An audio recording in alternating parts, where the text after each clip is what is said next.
Hey, I'm Matt Walst. I'm Adam Gontier. We are 3 Days Grace, and you're watching Loudwire.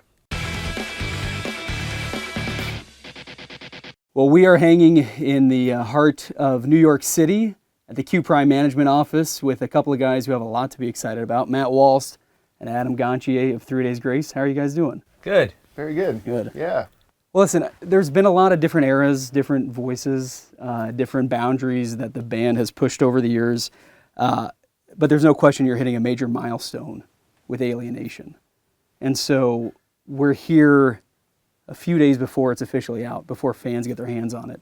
So really, like, as you think about that, how are you feeling with the album almost here? I'm pretty excited. Yeah. I mean, yeah, we're just saying, it's like we've been sitting on the songs for so long, and we've heard the songs, thousands of times. And yeah, so it's nice. It's exciting and feels great to have it, almost there. Finally out there. Mm-hmm. Yeah. Right on. Yeah. Well, I've been thinking about this, and I've been racking my brain. I'm sure you guys have thought about this plenty, but, in the world of rock and roll, it's nothing unique for an original singer to be replaced or anything like that. But the idea of the original singer coming back and the new guy staying and you guys co-fronting a band together is it's pretty unique. Yeah. Pretty incredible. And so, like, I use the word milestone for 3 Days Grace with the release of this band. Do you feel like it's a milestone for the band to release Alienation? Oh, for sure. Yeah. And to know that it's never really been done before, and touching on new ground, and to be able to do it, and it's just it's exciting for sure. Mm-hmm. Right on. Yeah. I mean, yeah, it's cool. I mean, like Matt said, we don't really know of any bands that have done it before, but it's been really it's been really natural. I feel like we're lucky that we're able to do it. We grew up in the same small town, so we were friends before the band took off. So that really, we have that as a foundation. So it doesn't really feel like, I don't know, it feels right. Like it doesn't feel like just, somebody replaced me and, Right. Yeah, I'm sure, Sammy Hagar wasn't watching David Lee Roth jam in his basement when he was a kid. I used to watch Adam jam with my brother and Neil in my basement, and it was a huge inspiration for me to go out and start writing songs. I co-wrote on the first record, and to be doing this now is full circle. Yeah. I can't imagine that this would have even happened if you didn't have that history and that foundation. Exactly. Yeah. Adam, I think you said it once in a previous interview, but it was like a no-brainer. Mm-hmm. Of course we can do this. Yeah. And so here we are releasing an album. It seems like you both are confident in that this was a easy decision, and it's kind of been an easy execution. Absolutely. Yeah. It's been really easy. The whole process has been, and it's because of that foundation. Yeah. We'd gotten a room together to write, and it just went great.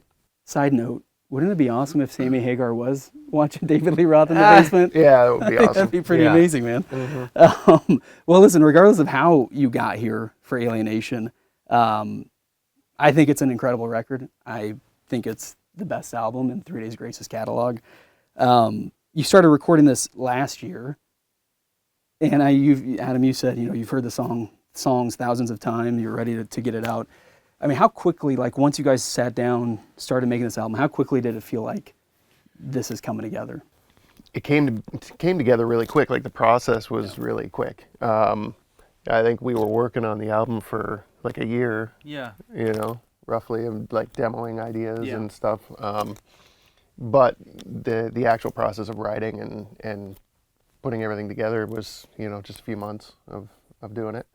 I think one of the reasons why I really love this album, but also as I think about the history of 3 Days Grace, I think one of the reasons why you've always connected with fans, regardless of the era or the album or the song or whatever, is one of the reasons is the emotional weight of the lyrics. And I think that is certainly true on Alienation. But also, you're no strangers to also giving us songs for us to put our fists up, kind of making declarations. You do that with Dominate. And even from the very get-go, Matt, you opening the song, "Here we fucking go." It seems like the best way to open the album. Was that pretty easy to pick that song as the album opener? Yeah, I think while we were writing it, we are like, this would be we should open up the album with this. Yeah. It just, that intro's pretty powerful. And it's funny, we played Scotland a couple of years ago, and between every song, they were like, here we fucking go, here we. And I was like, wow, like it was just so loud. Everybody was going crazy. And I took it away. I was like, man, that would be great to put in a song. 3 years later, I had my chance. I was like, hey, what if we put like, here we fucking go into this song? And yeah, it just worked out. That's awesome. It worked perfectly. Yeah. Shout out to the fans in Scotland. Yeah. Man, that's Yeah. amazing. Do each of you have like a favorite lyric, or not even just lyric, but like a moment in this album where the first time you wrote it or you heard it or you sang it, where you sat back and you're like, whoa, that was something special? Yeah, for me it's "Kill Me Fast," and I specifically like the pre-chorus and "Kill Me Fast." Really like that song in general, but yeah, that specific part. Every time I hear it, I get goosebumps, and it's like something same. about that part is it really resonates. When with me, when it's building up to the chorus, same. Yep. That's cool. Mm-hmm. Yeah, I mean I think that song is a 3 Days Grace classic, like an instant classic. The first time I heard it, man, I was like, whoa, like kind of the same thing, like just the way it builds up. And then the chorus too is just so powerful. I think for me, the first time I heard Apologies, I kind of had that feeling. I loved Mayday, but Apologies to me kind of captured this new era of 3 Days Grace and like showed me what's possible with this band, and kind of like gave us a taste of the future. Yeah, for sure. I think we wanted to make sure on this album that we hit some of the classic vibe that the band had, like on earlier albums, as well as the newer stuff that Matt did. So trying to find a balance of those two, those two eras, I guess you could say, or whatever. But yeah, Apologies feels like that. Like we kind of outside the box. But definitely a look into the evolution of the band. I love Kill Me Fast. I also think Death Wish, like the first time I heard it, I was just like, whoa. I like before it even got 10 seconds in, I started it over so I could hear kind of the guitar riff take off again. But the one I keep coming back to is In Waves. And for a lot of reasons, but one of the reasons is the line in the chorus about blaming a distant God who gives just to take away. Yeah. Like, man, every time I hear that, like, for me, that's when I get goosebumps, and it just seems so deep and dark, but also so real.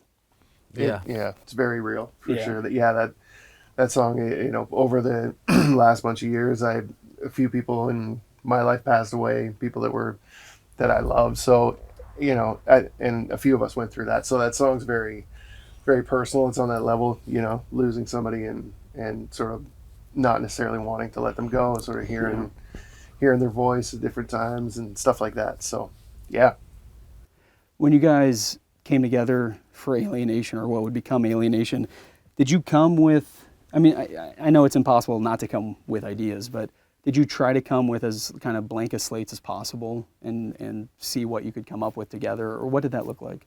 Yeah, we all have our ideas that we bring to the table, and we got together and brought like Ted Bruner, who wrote my first release with, Porn Star Dancing. Yeah. He's been with us for a while. He did Lifetime too. He wrote Mayday and Don't Want to Go Home Tonight with him. And yeah, we just came together and whatever we wrote that day, whether it was great or not, and kept a few of them. Mm-hmm. Was there one song, and maybe it's Kill Me Fast, but was there one song that kind of felt the most cathartic as it took shape?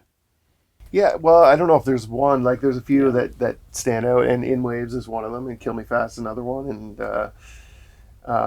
also Don't Want to Go Home Tonight is another one. That one sort of brings me back to being in high school, driving around in Brad's car, smoking joints, and not wanting the night to end, kind of thing. So yeah, that one's a bit nostalgic, and But yeah, there's a few of those moments though on the album for me. Yeah, yeah. What about you, Matt? Yeah, for sure. Like Death Wish, I like that one was gonna be possibly the first single. It was always up there. But yeah, I love that song, and I love Don't Want to Go Home Tonight. There's a bunch of them. Dude, Death Wish is so good. Like I just Yeah, it gets locked in your head. I knew, like, I had that feeling like, yeah, this one's gonna be good. It's just a very 3 Days Grace chorus where it's like melody is super catchy, guitar riff, And the riff. Yeah. It's kind of a little bit of a homage to Time of Dying from 1X. This the riff. So yeah. on the line, the 2X's line.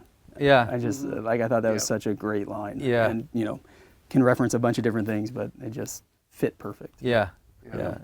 I don't think this is a concept album, right? Like by any means, but it seems like it really flows, and there's almost like a narrative arc. Like it's this roller coaster of life, like opening with Dominate, and just this like here we go, but then Yeah. like a lot of dips emotionally and lyrically and that kind of thing.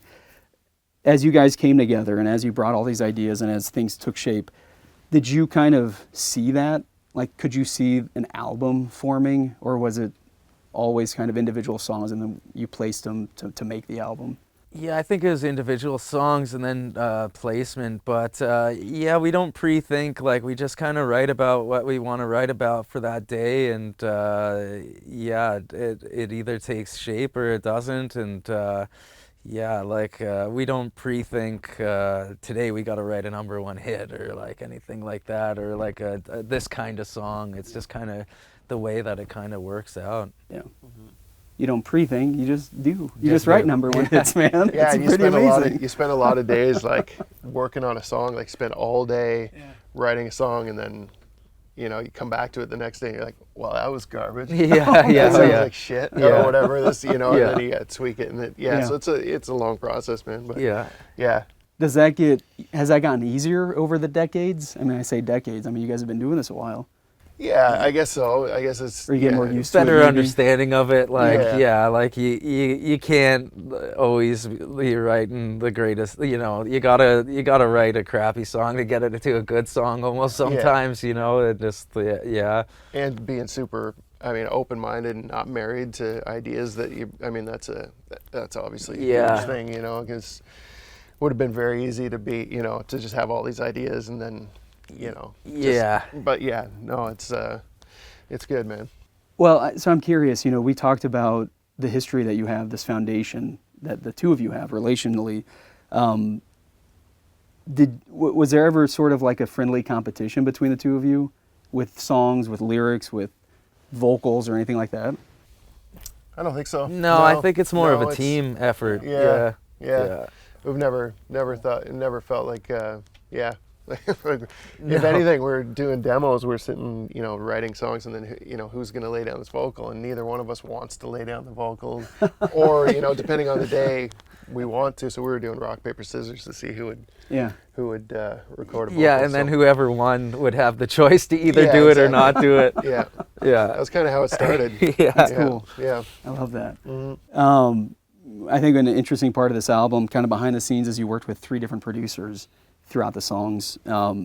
And one, you have a long history with Howard Benson. Yeah. What was that like working with 3 different producers, speaking into the songs and the process? It was great. I mean, going to Howard was something like we're both really familiar with him and very comfortable, recording vocals and stuff with him. So that was Howard was basically in charge of vocals, and we wanted to make sure that we were singing the right parts. Each of us were singing, the parts were going where they should. So yeah, it was good. Right on. Yeah. And then did you guys do some of this album, most of this album remotely?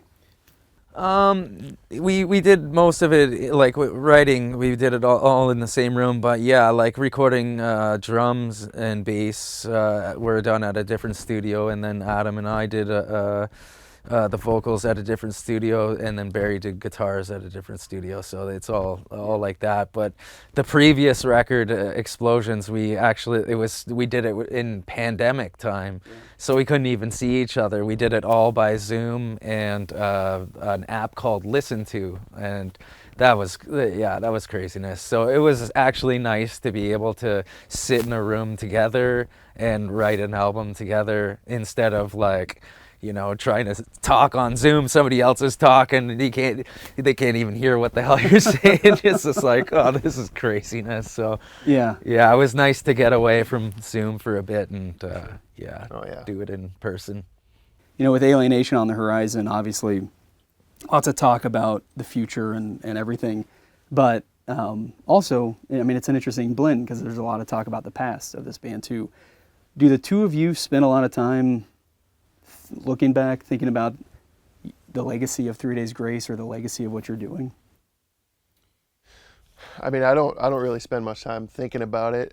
I'm just, I think we've been really fortunate that the songs we put out have stuck around and resonated so well, and I think we were just talking about this, like the amount, it's a lot to do with the music, but a lot to do with hard work too. The band, when I left, these guys just kept going, and there's no quit in this band at all. So it's always, we're always moving forward. So I think it's the music and that and hard work, when you started playing, with this group that would become 3 Days Grace 30 years ago, were you thinking about becoming this huge, like what was running through your head? Obviously everybody when they start a band, they want to be the biggest band in the world. Yeah. Were you thinking about like, all right, like one day we're gonna be, selling out Madison Square Garden alongside? That was like you said, like that's it's kind of, that's what I just wanted to get us a record deal or whatever, right? So we're young kids, we got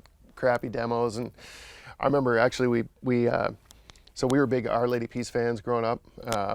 And they recorded their first album, Navid, with Arnold Lanny, a great producer. I remember calling his office and getting his answering machine and then playing our tape through his answering machine.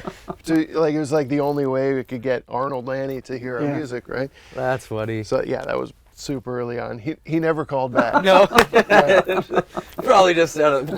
But I did have a meeting with Arnold not that long ago. So we got that's cool.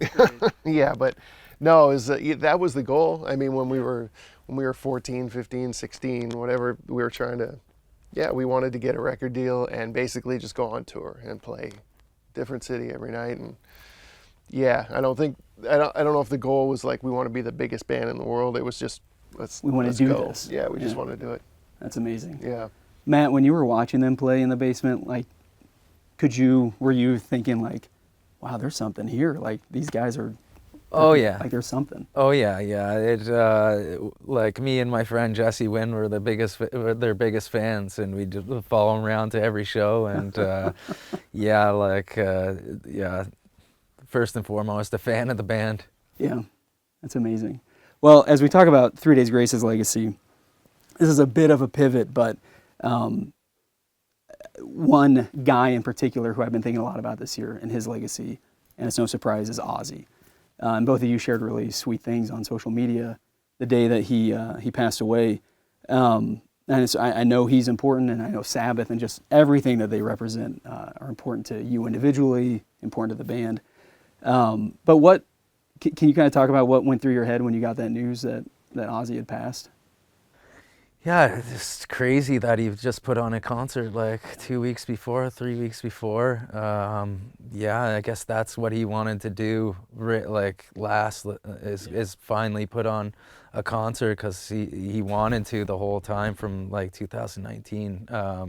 It's pretty awesome that he got to do that before he passed away. But yeah, it's like you think these guys are gonna live forever, and it's I'm just glad he got to do that concert for sure.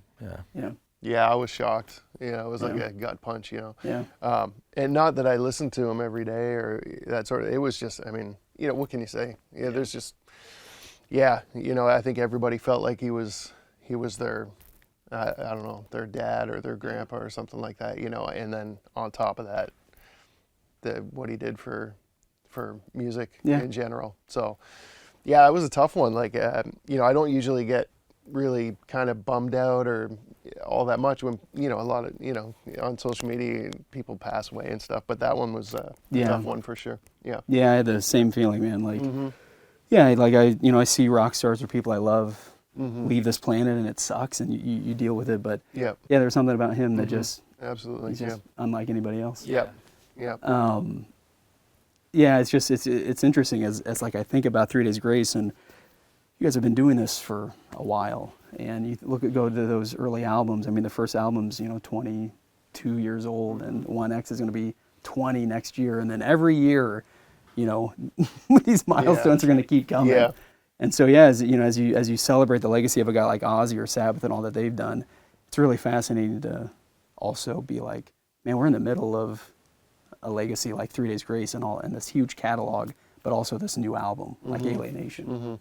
Yeah, it's cool, man. It's it's still pretty surreal. Like, even though we've been doing it for a long time and playing big shows, and it's still, when you actually sit back and look at it, it's still hard to believe. Yeah. Yep.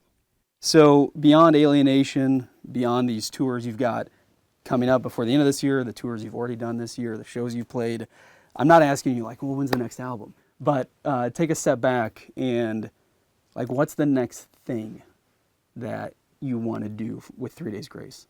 Like, what runs through your head when I say, what's that next thing that you want to accomplish? I guess, like playing places that we've never played and playing for fans that have never seen us. Like, we're going to go to France here in a couple months and play France. We've never played France before. I personally, you've played Australia. I want to go to Australia, but those are a few things that I'd like to do for sure. Yeah, it'd be nice to get back down to Brazil. Yeah. Again. Yeah. We always get it every post. Come to Brazil, come to Brazil, come to Brazil. Oh, yeah. It's insane. Yeah. I think that's it, man. Just touring. I mean, you mentioned 1X will be 20 years old next year, so, it'd be nice to sort of celebrate that somehow. I don't know. But playing shows and places we haven't been to yet, it's a good one. You know what's amazing is that your answer to what you wanted to do when you were 14, 15 was to tour, and your answer to what you want to do next, 30 years later is keep still tour. Yeah. Just continue to play music. That's it. That's awesome. Yeah. Adam, Matt, thank you both so much for hanging. Of course, man. Congrats on Alienation. I can't say enough about it, but I can't wait for the world to hear it. I hope you're able to take a step back and really feel the love and acceptance, I think, when fans get their hands on this, but also just the significance of this record.